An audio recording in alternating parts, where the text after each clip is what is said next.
انسانوں کے بعد حیوانات پر جدید تحقیق کے مطابق کووں کے ہاں باقاعدہ عدالتی نظام ہے، اور یہ عدالت کسی کو فرد یا جماعت پر ظلم کرنے نہیں دیتی۔ کووں کے نظام عدالت میں ہر جرم کی مخصوص سزا ہے۔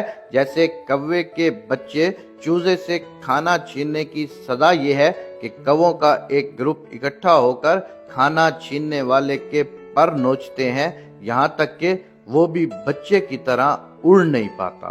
گویا ناک کے بدلے ناک اور کان کے بدلے کان کا اسلامی قانون نافذ ہے۔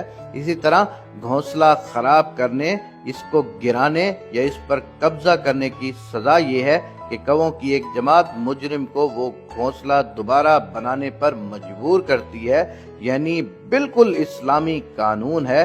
کسی دوسرے کوے کی جوڑی بیوی کوے کے ساتھ غلط کاری یا ریپ کی سزا یہ ہے کہ کووں کی ایک جماعت مجرم کو چونچ مار مار کر قتل کر دیتی ہے۔ ماہرین کے مطابق کووں کی عدالت لہلہاتے کھیتوں اور کھلے میدانوں میں لگتی ہے، یعنی کسی بند کمرے میں نہیں۔ مقررہ وقت پر کوے اکٹھے ہو جاتے ہیں اور جج کوا بیٹھ جاتا ہے، ملزم کوے کو لایا جاتا ہے، عدالتی کارروائی شروع ہوتی ہے تو ملزم کوا سر جھکائے پر پھیلائے انتہائی سیکیورٹی میں عدالت کے سامنے پیش ہوتا ہے اور اپنے جرم کے اعتراف میں کائیں کائیں بند کر دیتا ہے، یعنی خاموش رہتا ہے۔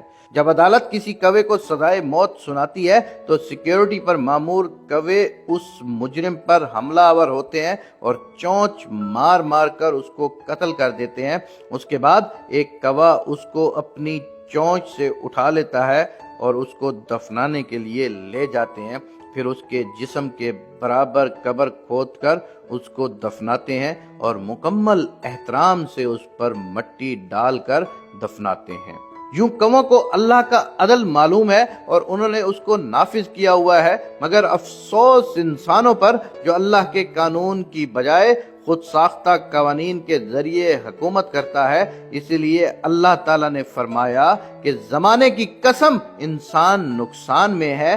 کیا پاکستان جس کو کلمہ کے نام پر بنایا گیا تھا، اس کے باثر لوگ کوے کے برابر عقل بھی نہیں رکھتے، حالانکہ کوا گندگی کھا کر بھی اتنا عقل مند ہے، اور یہ لوگ آخر کیا کھاتے ہیں؟ انسانی عدالتوں کے نظام پر بہت سارے سوالات اٹھتے ہیں، اور خاص کر ان سوالات میں ہمیشہ ایک سوال یہ اٹھتا ہے کہ انصاف نہیں مل رہا۔ اللہ تبارک و تعالیٰ کے ہاں انصاف کا بہت بڑا مقام ہے۔ جو شخص انصاف سے دور ہوگا وہ تباہ و برباد ہو جائے گا۔ حضرت علی علیہ السلام کا قول ہے کہ ظلم اور جبر کا نظام تو قائم رہ سکتا ہے، لیکن ناانصافی کا نظام کبھی بھی قائم نہیں رہ سکتا۔